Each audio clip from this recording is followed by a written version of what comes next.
Senate Republicans have finally unveiled their proposed changes to President Trump's self-titled Big Beautiful Bill. Americans generally not so in favor of the bill, with nearly 2/3 of the American public expressing their disapproval. Permanent fix for affordable housing or a permanent hit to low-income households? The Senate's new proposed bill does exactly both. Could the Senate's new bill finally fix affordable housing, or could it make things worse for low-income families? Today we're breaking down what's in the Senate's version of the One Big Beautiful Bill, how it differs from the House's, and why the final compromise could seriously hurt low-income families. Hey guys, I'm Evan Holiday. I've developed over 2,300 units of affordable and mixed-income housing, and I'm passionate about making a real impact in the housing crisis. Before we start, I put a ton of time and effort into making this video, so it means so much to me if you hit the like and subscribe button. Thank you. The House passed their version of the One Big Beautiful Bill recently on May 22nd, and by a razor-thin vote of 215 to 214. And in terms of housing, here's what's in the bill. The low-income housing tax credit, or LIHTC, was expanded by 12.5%. This is a program that helps developers finance affordable rental housing by giving them tax credits. More credits means more housing. It's like giving developers coupons, but only if they build homes that regular people can afford. There was support and funding for extremely low-income households. These are families making less than 30% of the area's average income, basically the households in the deepest need. Opportunity zones were expanded. This is a program that gives tax breaks to investors who build in distressed areas. Supporters say it spurs investment. Critics say sometimes it speeds up gentrification. There was language included for private activity bonds, and these are a major tool for financing affordable housing. Think of them like a government-backed way for a developer to get a lower interest loan. Instead of borrowing money at higher commercial rates, developers can tap into tax-exempt bonds or private activity bonds, which means they pay less in interest and can stretch their dollars further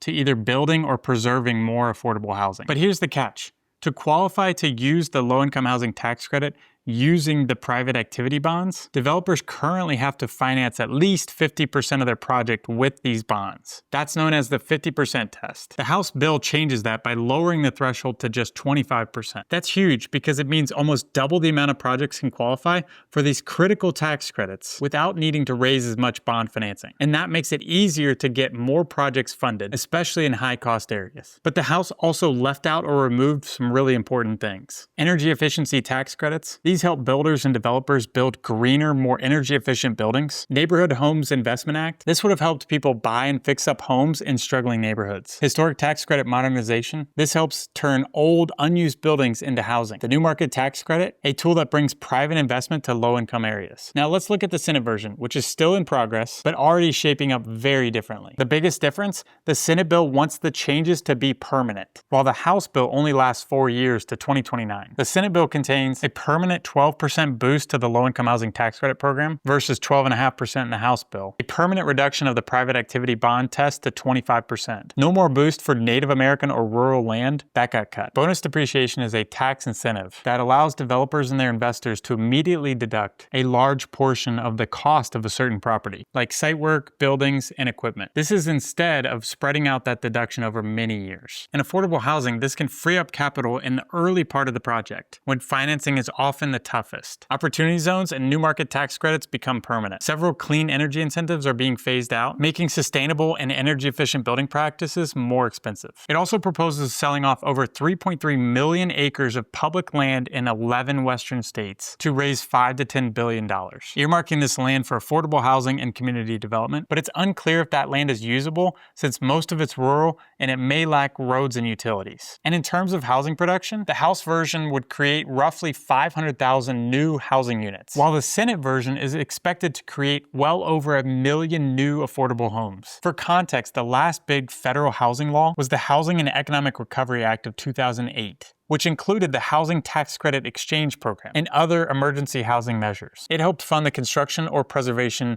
of approximately 75,000 to 100,000 new affordable homes during the Great Recession. So this is a huge deal, especially when we're talking about creating over 1 million new affordable homes with the Senate bill. So why is this moment, one of the biggest affordable housing investments in years, so troubling to low-income families? To help pay for the tax breaks, the Senate version includes deep cuts to public programs to help pay for the permanent changes to the tax bill. Medicaid and hospitals could lose billions in funding. That means some people may have a harder time getting care, especially in small towns across America. Medicare and student loan changes risk less coverage and protection for seniors and for future borrowers. Overall, up to 11 million more people could become uninsured or food insecure, affecting low-income families the most. At the same time, President Trump's new budget is proposing a $33 billion cut to HUD, including the elimination of the federal Section 8 housing program. States would take over the Section 8 program, assistance would be capped at just 2 years for able-bodied adults, and all able-bodied adults would be required to work. Now let's put this into plain dollars and cents. The nonpartisan Congressional Budget Office, or CBO, put out a report on the House version of the One Big Beautiful Bill. And here's what they found. The poorest households would actually lose about $1,600 a year. Meanwhile, the wealthiest households would gain about $12,000 annual. The Senate proposed bill would create 1 million new affordable homes,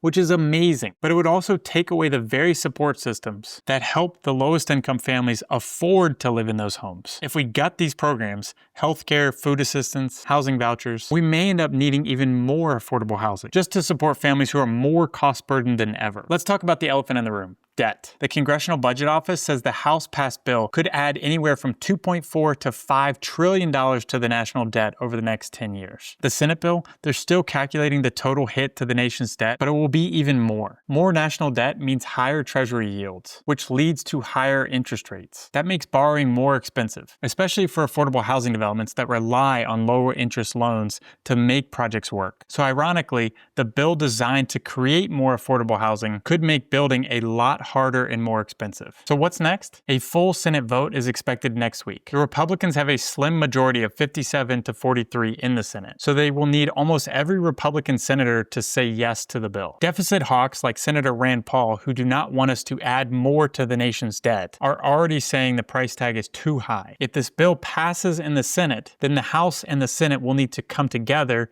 and negotiate a final version of the bill. And Republicans are pushing to get this final version of the bill passed and signed by July 4th. Will the housing provisions survive? Will the support programs come back? We will know more soon. This is one of the biggest housing moments we have seen in years. If this video helped you understand what's going on, hit like and subscribe. I'll keep following the bill and sharing what it means for Section 8 and affordable housing. Thanks for watching, and I'll see you next video. And drop your thoughts in the comments.